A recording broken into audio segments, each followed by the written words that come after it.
Good evening. I hope you've had a wonderful day today. Welcome to BVJ's Bedtime Stories. My name is Big Voice J, and this is a show where we get you ready for a great night's sleep with some old familiar stories that you haven't heard in a while. Links to every story can be found in the show notes at our website, bedtimewithbvj.com. Tonight's story: The Adventure of the Blue Carbuncle by Arthur Conan Doyle. I had called upon my friend Sherlock Holmes upon the second morning after Christmas, with the intention of wishing him the compliments of the season. He was lounging upon the sofa in a purple dressing gown, a pipe rack within his reach upon the right, and a pile of crumpled morning papers, evidently newly studied, near at hand. Beside the couch was a wooden chair, and on the angle of the back hung a very seedy and disreputable hard felt hat, much the worse for wear and cracked in several places. A lens and a forceps lying upon the seat of the chair suggested that the hat had been suspended in this manner for the purpose of examination. "You are engaged," said I. "Perhaps I interrupt you." "Not at all.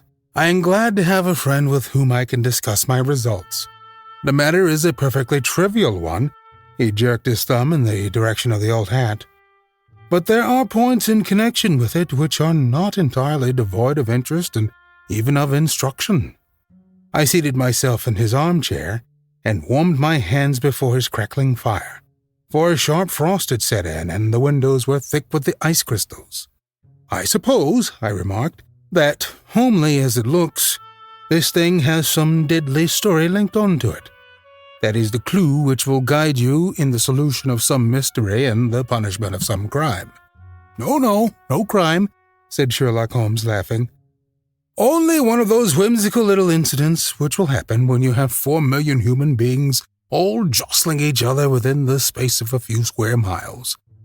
Amid the action and reaction of so dense a swarm of humanity, every possible combination of events may be expected to take place, and many a little problem will be presented which may be striking and bizarre without being criminal. We have already had experience of such. So much so," I remarked, "that of the last 6 cases which I have added to my notes, 3 have been entirely free of any legal crime." "Precisely. You allude to my attempt to recover the Irene Adler papers, to the singular case of Miss Mary Sutherland, and to the adventure of the man with the twisted lip. Well, I have no doubt that this small matter will fall into the same innocent category. You know Peterson, the commissionaire?" "Yes." "It is to him that this trophy belonged. It is his hat." No, he found it. Its owner is unknown. I beg that you will look upon it not as a battered billycock, but as an intellectual problem. And first, as to how it came here. It arrived upon Christmas morning, in company with a good fat goose, which is, I have no doubt, roasting at this moment in front of Peterson's fire. The facts are these. About 4 o'clock on Christmas morning, Peterson, who, as you know, is a very honest fellow, was returning from some small jollification and was making his way homeward down Tottenham Court Road. In front of him he saw, in the gaslight, a tallish man walking with a slight stagger and carrying a white goose slung over his shoulder.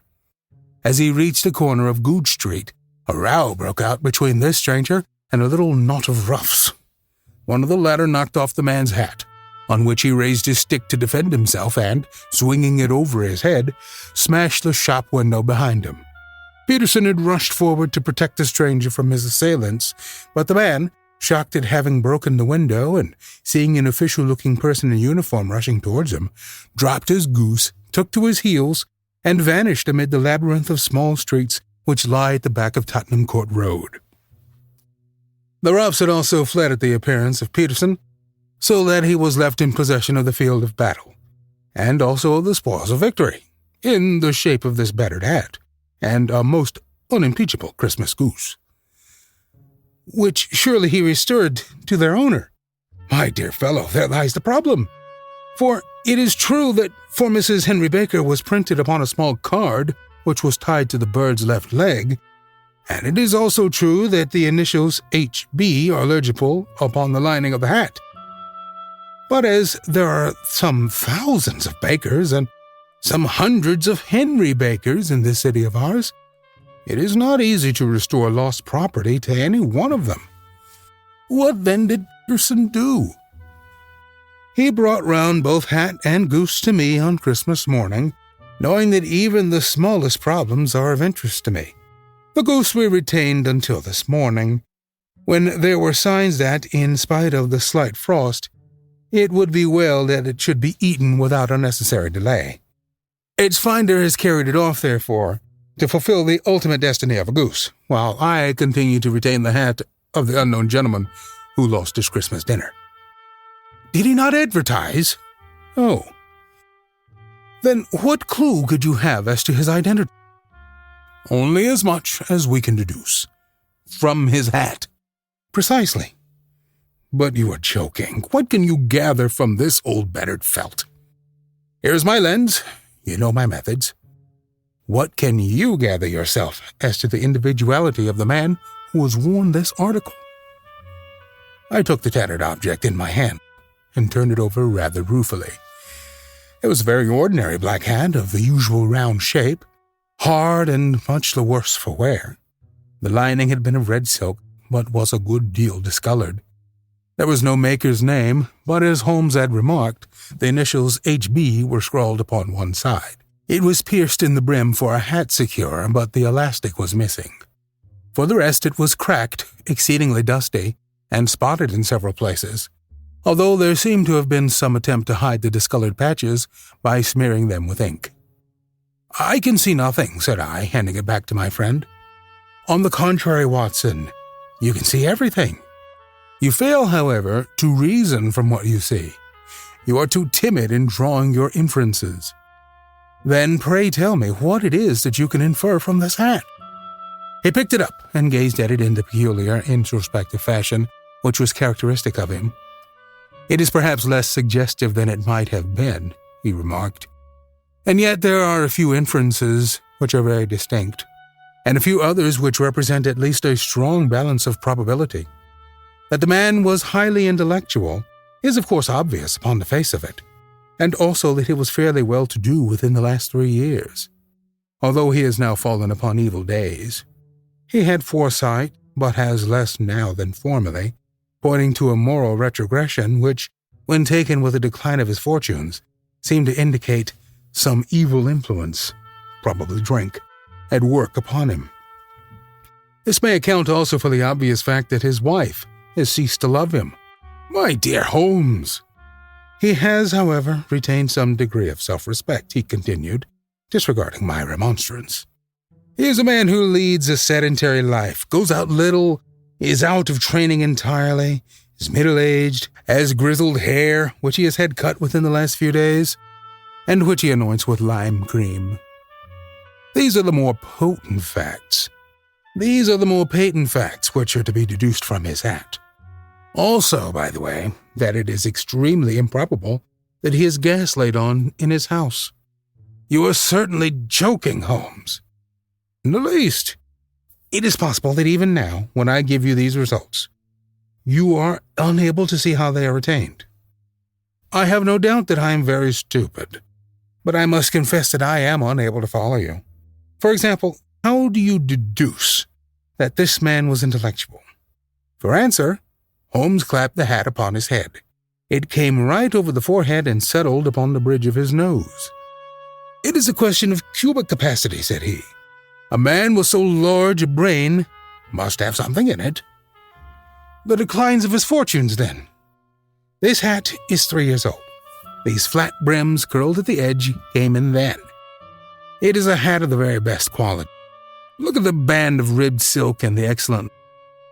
If this man could afford to buy so expensive a hat 3 years ago, and has had no hat since, then he has assuredly gone down in the world. Well, that is clear enough, certainly.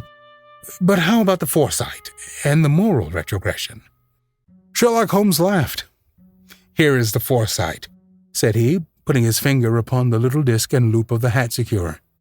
They are never sold upon hats. If this man ordered one, It is a sign of a certain amount of foresight, since he went out of his way to take this precaution against the wind. But since we see that he has broken the elastic and has not troubled to replace it, it is obvious that he has less foresight now than formerly, which is a distinct proof of a weakening nature. On the other hand, he has endeavored to conceal some of these stains upon the felt by dashing them with ink, which is a sign that he has not entirely lost his self-respect. Your reasoning is certainly plausible. The further points that he is middle-aged, that his hair is grizzled, that it has been recently cut, and that he uses lime cream are all to be gathered from a close examination of the lower part of the lining. The lens discloses a large number of hair ends, clean cut by the scissors of the barber. They all appear to be adhesive, and there is a distinct odor of lime cream. This dust, you will observe, is not the gritty, gray dust of the street, but the fluffy brown dust of the house, showing that it has been hung up indoors most of the time, while the marks of moisture upon the inside are proof positive that the wearer perspired very freely and could therefore hardly be in the best of training. But his wife, you said that she had ceased to love him. This hat has not been brushed for weeks. When I see you, my dear Watson, with a week's accumulation of dust upon the hat, and when your wife allows you to go out in such a state, I shall fear that you have been unfortunate enough to lose your wife's affection. But he might be a bachelor. Nay, he was bringing home the goose as a peace offering to his wife. Remember the card upon the bird's leg. You have an answer to everything. But how on earth do you deduce that the gas is not laid on in his house? One tallow stain or even two might come by chance. But when I see no less than 5, I think that there can be little doubt that the individual must be brought into frequent contact with burning tallow. Walks upstairs at night, probably with his hat in one hand and a guttering candle in the other. Anyhow, he never got tallow stains from a gas jet. Are you satisfied? Well, it is very ingenious, said I, laughing. But since, as you said just now, there has been no crime committed and no harm done save the loss of a goose, all this seems to be rather a waste of energy. Sherlock Holmes had opened his mouth to reply when the door flew open, and Peterson, the commissionaire, rushed into the apartment with flushed cheeks and the face of a man who is dazed with astonishment. "The goose, Mr. Holmes! The goose, sir!" he gasped. "Eh? What of it, then? Has it returned to life and flapped off to the kitchen window?" Holmes twisted himself round the sofa to get a fairer view of the man's excited face. "See here, sir. See what my wife found in its crop." He held out his hand and displayed upon the center of the palm a brilliantly scintillating blue stone, rather smaller than a bean in size, but of such purity and radiance that it twinkled like an electric point in the dark hollow of his hand. Sherlock Holmes sat up with a whistle. "By Jove, Peterson," said he, "this is treasure trove indeed. I suppose you know what you've got." "A diamond, sir. A precious stone. It cuts into glass as though it were putty." "It's more than a precious stone. It is the precious stone." "Not the Countess of Morcar's blue carbuncle," I ejaculated. "Precisely so. I ought to know its size and shape, seeing that I have read the advertisement about it in the Times every day lately. It is absolutely unique, and its value can only be conjectured. But the reward offered of £1,000 is certainly not within a 20th part of the market price." £1,000! Great Lord of mercy! The commissionaire plumped down into a chair and stared from one to the other of us. "That is the reward, and I have reason to know that there are sentimental considerations in the background which would induce the Countess to part with half her fortune if she could but recover the gem. It was lost, if I remember aright, at the Hotel Cosmopolitan," I remarked. "Precisely so. On December 22nd, 5 days ago, John Horner, a plumber, was accused of having abstracted it from the lady's jewel case. The evidence against him was so strong that the case has been referred to the Assizes. I have some to the matter here. He rummaged amid his newspapers, glancing over the dates, until at last he smoothed one out, doubled it over, and read the following paragraph. Hotel Cosmopolitan jewel robbery. John Horner, 26, plumber, was brought up upon the charge of having upon the 22nd instance abstracted from the jewel case of the Countess of Morcar the valuable gem known as the Blue Carbuncle. James Ryder, upper attendant at the hotel, gave his evidence to the effect that he had shown Horner up to the dressing room of the Countess of Morcar upon the day of the robbery in order that he might solder the second bar of the grate, which was loose. He had remained with Horner some little time, but had finally been called away. On returning, he found that Horner had disappeared, that the bureau had been forced open, and that the small morocco casket in which, as it afterwards transpired, the Countess was accustomed to keep her jewel, was lying empty upon the dressing table. Ryder instantly gave the alarm, and Horner was arrested the same evening, but the stone could not be found either upon his person or in his rooms. Catherine Cossack, maid to the Countess, deposed to having heard Ryder's cry of dismay on discovering the robbery, and to having rushed into the room, where she found matters as described by the last witness. Inspector Bradstreet, B Division, gave evidence as to the arrest of Horner, who struggled frantically and protested his innocence in the strongest terms. Evidence of a previous conviction for robbery having been given against the prisoner, the magistrate refused to deal summarily with the offense, but referred it to the assizes. Horner, who had shown signs of intense emotion during the proceedings, fainted away at the conclusion and was carried out of court. "Huh, so much for the police court," said Holmes thoughtfully, tossing aside the paper. "The question for us now to solve is the sequence of events leading from a rifled jewel case at one end to the crop of a goose in Tottenham Court Road at the other. You see, Watson, our little deductions have suddenly assumed a much more important and less innocent aspect. Here is the stone. The stone came from the goose, and the goose came from Mr. Henry Baker, the gentleman with the bad hat and all the other characteristics with which I have bored you.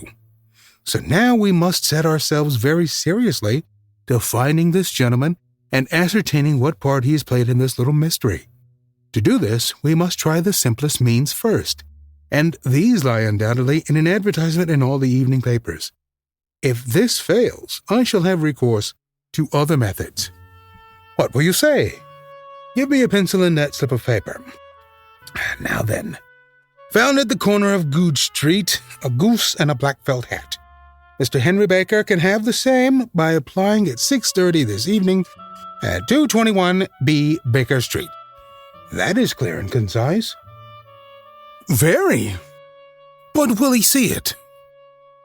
"Well, he is sure to keep an eye on the papers, since, to a poor man, the loss was a heavy one.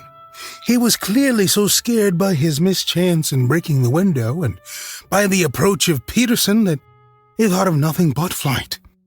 But since then, he must have bitterly regretted the impulse which caused him to drop his bird. Then again, the introduction of his name will cause him to see it, for everyone who knows him will direct his attention to it. There you are, Peterson. Run down to the advertising agency and have this put in the evening papers." "In which, sir?" "Oh, in the Globe, Star, Pall Mall, St. James's, Evening News, Standard, Echo, and any others that occur to you." "Very well, sir. And this stone?" Yes. I shall keep the stone. Thank you. And I say, Peterson, just buy a goose on your way back and leave it here with me, for we must have one to give to this gentleman in place of the one which your family is now devouring." When the commissionaire had gone, Holmes took up the stone and held it against the light. "It's a bonny thing," said he. "Just see how it glints and sparkles. Of course, it is a nucleus and focus of crime. Every good stone is.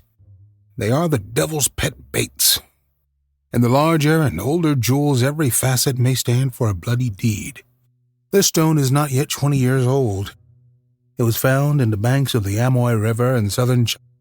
It is remarkable for having every characteristic of the carbuncle, save that it is blue in shade instead of ruby red.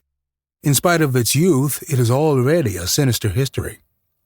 There have been 2 murders, a vitriol throwing, a suicide, and several robberies, brought about for the sake of this 40-grain weight of crystallized charcoal. Who would think that in so pretty a toy would be a purveyor to the gallows and the prison? I'll lock it up in my strong box now and drop a line to the Countess to say that we have it. Do you think that this man Horner is innocent? I cannot tell. Well then, do you imagine that this other one, Henry Baker, had anything to do with the matter? It is, I think, much more likely that Henry Baker is an absolutely innocent man who had no idea that the bird he was carrying was of considerably more value than if it were made of solid gold. That, however, I shall determine by a very simple test if we have an answer to our advertisement. And you can do nothing until then? Nothing? In that case, I shall continue my professional round. But I shall come back in the evening at the hour you have mentioned, for I should like to see the solution of so tangled a business. Very glad to see you. I dine at 7. There is a woodcock, I believe. By the way, in view of recent occurrences, perhaps I ought to ask Mrs. Hudson to examine its crop. We'll continue our story on our next episode. Thank you so much for listening. Good night. Diamond Club hopes you have enjoyed this program.